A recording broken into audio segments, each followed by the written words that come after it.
സ്വാഗതം. കാണാത്തതും കേൾക്കാത്തതും. വത്തിക്കാനിലെ നിസ്കാരത്തെ ചില ക്രൈസ്തവരെങ്കിലും ആശങ്കയോടെ കണ്ടത് എന്തുകൊണ്ട്? അവരുടെ ആശങ്കയെ കുറ്റപ്പെടുത്താൻ കഴിയുമോ? ആശങ്കപ്പെട്ടവർക്ക് കാരണമുണ്ട്. നാളെ തന്നെ വല്ലതും സംഭവിക്കുമോ എന്നല്ല, പക്ഷെ അവർ പലതും ഓർമ്മിക്കുന്നു. അതിലൊന്നാണ് കത്തോലിക്ക വിശ്വാസികൾ മറന്നുകൂടാത്ത അവിഞ്ഞോൺ പ്രവാസത്തിൻ്റെ ചരിത്രം. 1303 ഫ്രാൻസിലെ ഫിലിപ്പ് നാലാമൻ രാജാവിൻ്റെ സൈനിക കിങ്കരന്മാർ ബോണിഫസ് എട്ടാമൻ മാർപ്പാപ്പയെ ആക്രമിക്കുകയും ബന്ധിക്കുകയും മർദ്ദിച്ച് തടവിലാക്കുകയും മാനസിക ശാരീരിക പീഡനത്താൽ മരണത്തിലേക്ക് വിടുകയും ചെയ്തു. അദ്ദേഹത്തിൻ്റെ പിൻഗാമി ബെനഡിക്ട് 11 ശേഷം 1309 മുതൽ 1376 വരെ 7 മാർപ്പാപ്പമാർക്ക് വത്തിക്കാനും റോമും വിട്ട് ഫിലിപ്പ് രാജാവിൻ്റെ കീഴിലല്ലാത്ത ഫ്രഞ്ച് നഗരമായ അവിഞ്ഞോണിൽ വസിച്ച് തിരുസഭയെ നയിക്കേണ്ടിയും വന്നു. അവിഞ്ഞോൺ പാപ്പസി ഒരർത്ഥത്തിൽ പാപ്പാസനത്തെ പിന്നീട് ശക്തമാക്കിയെങ്കിലും ആ പ്രവാസം പാഠം തന്നെയാണ്. ഭൂമിയിൽ ഈശോയുടെ വികാരി ഇരിക്കുന്ന ഇടം ആക്രമിക്കപ്പെട്ടു, കീഴടക്കപ്പെട്ടു.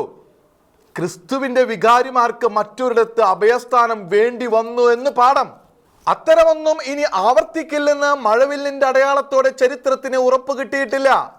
സ്വന്തം ജാഗ്രത കുറവ് കൊണ്ട് ആരെങ്കിലും വീണ്ടും ഇടവരുത്തിയാൽ ആകാശമാർഗത്തിൽ നിന്ന് അത്ഭുത ഇടപെടൽ പ്രതീക്ഷിക്കാനുള്ള അർഹത പോലും സഭാ നേതൃത്വത്തിന് ഇല്ലെന്ന് വന്നുകൂടുകയും ചെയ്യാം. ഔദ്യോഗിക നയമോ തീരുമാനമോ അനുവാദമോ ഇല്ലാതെ വത്തിക്കാൻ ലൈബ്രറിയിൽ ഇസ്ലാമിക നിസ്കാരം നടത്താൻ ആരോ അവസരം കൊടുത്തു എന്നത് ചെറിയ സംഭവം, പക്ഷെ നിസ്സാരമല്ല, നിരുപദ്രവകരമെന്ന് അന്ധമായി കരുതാനും പറ്റില്ല. കത്തോലിക്ക വിശ്വാസത്തിൻ്റെ ആസ്ഥാന ഇരിപ്പിടം എന്ന വിധത്തിൽ കാണേണ്ടുന്ന സ്ഥാനത്ത് നിസ്കാരമുറി അനുവദിച്ചില്ല. നിസ്കാരമേ അനുവദിച്ചുള്ളൂ എന്നത് ആശങ്ക നീക്കുന്നില്ല. കാരണം ഒരിടമല്ല. ക്രൈസ്തവ വിശുദ്ധിയുടെ സമർപ്പിത സ്ഥലത്തെ അക്രൈസ്തവ കൃത്യമാണ് ആശങ്കയ്ക്ക് കാരണമാകുന്നത്. അത് മാനുഷികമായ എതിർപ്പ് കൊണ്ടല്ല. നിസ്കാരത്തെ ഇസ്ലാമികവാദികൾ എന്തിനു ഉപയോഗിക്കുന്നു എന്നതിന് ലോക ചരിത്രത്തിൽ ഉദാഹരണമുള്ളത് കൊണ്ട്. ഏത് പൊതു ഇടവും അന്യടവും തങ്ങളുടെ മതാധിപത്യത്തിന് കീഴിൽ കൊണ്ടുവരാൻ ഇസ്ലാമികവാദികൾ ഉപയോഗിച്ചിട്ടുള്ള പ്രത്യക്ഷത്തിൽ അക്രമരഹിതമായ തന്ത്രമാണ് അങ്ങനെയുള്ള ഇടങ്ങളിൽ നിസ്കാരം നടത്തുക എന്നത്. ഇന്ദ്രിയാതീതമായ അല്ലെങ്കിൽ മെറ്റോഫിസിക്കൽ എന്ന് വിശേഷിപ്പിക്കാവുന്ന മാർഗത്തിൽ ആ ഇടത്ത് അധിനിവേശം സ്ഥാപിക്കാമെന്നതാണ് ഇക്കൂട്ടരുടെ വിശ്വാസം. അത്തരം ചര്യകൾ നടത്തുകയും തുടർന്ന് അവർ കീഴടക്കുകയോ ആധിപത്യം സ്ഥാപിക്കുകയോ ചെയ്യുകയും ഉണ്ടായിട്ടുള്ള ഇടങ്ങളെക്കുറിച്ച് ഏറെ പേർക്ക് ധാരണയുണ്ട്. റോമും വത്തിക്കാനും പിടിക്കുക എന്നത് തീവ്ര ഇസ്ലാമികവാദികൾ പ്രഖ്യാപിച്ചിട്ടുള്ള കാര്യം. അൽ അക്സ മോസ്കിന് മുമ്പിൽ തടിച്ചുകൂടിയ വേളയിൽ ജിഹാദികളും ഇസ്ലാമികവാദികളും അത് ഉറക്കെ പ്രഖ്യാപിച്ചത് അറിയാത്തതായി ആരാണുള്ളത്? വത്തിക്കാനെ ജിഹാദിലൂടെ തകർക്കണമെന്ന് ഇറ്റലിയിലെ ഒരു ജയിൽ ഇമാം മുമ്പൊരു വെള്ളിയാഴ്ച പ്രാർത്ഥനയിൽ ആഹ്വാനം ചെയ്തത് ലോകം കേട്ടിരുന്നു. റോമും വത്തിക്കാനും തങ്ങളുടെ മതത്തിന് കീഴിലാക്കുക എന്നത് ഓട്ടോമൻ അടക്കം ശക്തരായ പല ഇസ്ലാമിക ഭരണാധികാരികൾക്കുണ്ടായ മോഹം മാത്രമല്ല, ലോകാന്തം വരെയുള്ള ഇസ്ലാമികവാദികളുടെ ലക്ഷ്യവുമാണ്. ഏത് കാലത്തെയും എന്നല്ല, ഏതിടത്തെയും ഇസ്ലാമികവാദികളുടെ ഉള്ളിലിരിപ്പ്. അതിനർത്ഥം വത്തിക്കാനിൽ എന്നല്ല, കേരളത്തിലോ യൂറോപ്പിലോ അമേരിക്കയിലോ ഏത് ഭൂഖണ്ഡത്തിലോ ആയാലും ക്രൈസ്തവ കേന്ദ്രങ്ങളെ കീഴടക്കാനുള്ള രക്തരഹിതവും ശബ്ദരഹിതവും പ്രത്യക്ഷത്തിൽ സൗമ്യവും നിരുപദ്രവകരവും സഹതാപാദരങ്ങൾ പിടിച്ചുപറ്റുന്നതുമായ യുദ്ധമുറയാണ് തീവ്ര മതവാദികളുടെ നിസ്കാരതന്ത്രം എന്നു തന്നെ. സാധാരണ മുസ്ലിം വിശ്വാസികളുടെ കാര്യമല്ലിത്. തീവ്ര ഇസ്ലാമികവാദികളുടെ ലക്ഷ്യം. ഉദ്ദേശമറിയാത്ത സാധാരണ ഇസ്ലാമികരെ കരുക്കളാക്കി ലക്ഷ്യം നേടാൻ അവർ ശ്രമിച്ചേക്കാം എന്നത് മറ്റൊരു സാധ്യത. അവരുടെ രൂപത്തിൽ ഭീകരർ തന്നെ കടന്നു കയറാനുള്ള സാധ്യത പുറമേ. അതുകൊണ്ടാണ് വത്തിക്കാനിലെ നിസ്കാര സംഭവം പല കത്തോലിക്ക വിശ്വാസികളെയും സംബന്ധിച്ച് ഒരേ സമയം വിശുദ്ധമായിടത്തെ അശുദ്ധവൃത്തി എന്ന വിധത്തിലും സുരക്ഷയ്ക്ക് ഭീഷണി എന്ന രീതിയിലും ആശങ്കയ്ക്ക് വകയാകുന്നത്. അശുദ്ധിക്ക് പ്രവേശനം നൽകുന്നത് പഴയ നിയമ ഭാഷയിൽ ദൈവകോപത്തിന് അഥവാ യഥാർത്ഥ അർത്ഥത്തിൽ ദൈവത്തിൻ്റെ അകന്നു പോകലിനെ ഇടയാക്കുമല്ലോ. അത്തരം അകന്നു പോകലാണ് അശുദ്ധിയുടെ അരൂപികൾക്ക് ആധിപത്യം സ്ഥാപിക്കാൻ അവസരമാകുന്നതെന്ന് മിക്കവർക്കും അറിയാം. രണ്ടാം വത്തിക്കാൻ കൗൺസിലും കത്തോലിക്ക വേദപാഠവും ഏകദൈവത്തിൽ വിശ്വസിക്കുന്ന മൂന്നാം മതത്തെ ഉപവിസ്നേഹത്തോടെ പരാമർശിക്കുന്നുണ്ട്.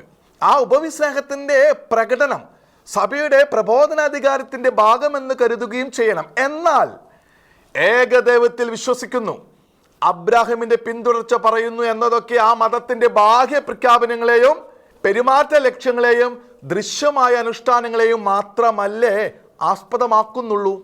അതിലുപരി മതസ്ഥാപകന്റെയോ തീവ്ര അനുയായികളുടെയോ മതഗ്രന്ഥ വ്യാഖ്യാതാക്കളുടെയോ അന്തരംഗത്തിലേക്ക് കയറി അവർ ആരാധിക്കുന്ന ദൈവസങ്കല്പം എന്താണെന്ന് ഗ്രഹിച്ചിട്ടില്ലല്ലോ.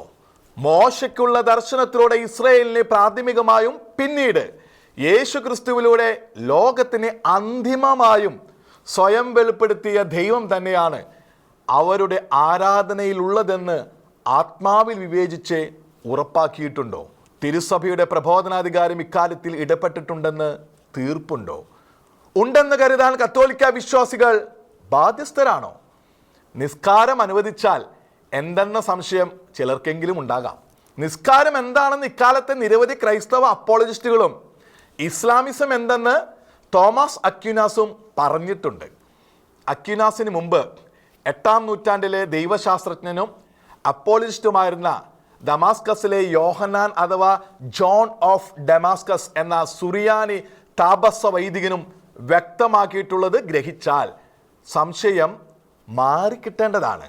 ദമാസ്കസിനെ യോഹന്നാൻ ഏറ്റവും മിതമായ ഭാഷയിൽ ഇസ്ലാമിസത്തെ വിളിച്ചത് ക്രൈസ്തവ പാഷാണ്ഡത എന്നാണ്. അത്രയും മിതമായി പറഞ്ഞാൽ പാഷാണ്ഡതയ്ക്ക് പ്രാർത്ഥനയുടെ വേഷം കെട്ടാൻ വത്തിക്കാനിൽ അനുമതി കൊടുത്തു എന്നതാണ് വരുന്നത്. എല്ലാ തീവ്ര ഇസ്ലാമികവാദികളും ഉള്ളിൽ വളമിട്ട് വളർത്തുന്ന വിഷവൃക്ഷത്തെയാണ് വത്തിക്കാനെ ഇസ്ലാമിക ജിഹാദികൾ കീഴടക്കണമെന്ന മോഹവും പദ്ധതിയും. അതറിയാത്ത ക്രൈസ്തവ നായകർ ഉണ്ടോ എന്നത് വല്ലാത്ത ചോദ്യം. ഉണ്ടെങ്കിൽ ആ വസ്തുതയും വല്ലാത്തത് തന്നെ. വത്തിക്കാൻ പിടിക്കുകയെന്ന മോഹം നടപ്പാക്കി ലോക ക്രൈസ്തവതയെ കീഴടക്കി എന്ന് പ്രഖ്യാപിക്കാനുള്ള സാധ്യതയാണ് ജിഹാദികൾ സദാ തേടുന്നത്. അതിനുള്ള മതാംഗീകൃത മാർഗങ്ങളിൽ ഒന്നാണ് ചോര വീഴ്ത്താതെ നിസ്കാരത്തിലൂടെ കീഴടക്കൽ നടത്താനുള്ള തന്ത്രം. നിസ്കാരം എന്നത് യേശു ക്രിസ്തുവിൻ്റെ മനുഷ്യാവതാരത്തെയും രക്ഷാകർമ്മത്തെയും നേരിട്ട് നിഷേധിക്കുന്ന ചര്യയാണെന്ന് വരുമ്പോൾ അത് ക്രൈസ്തവ വിശുദ്ധ സ്ഥലത്ത് സ്വീകാര്യമല്ല എന്നതിനെ വേറെ വിശദീകരണം ആവശ്യമുണ്ടോ?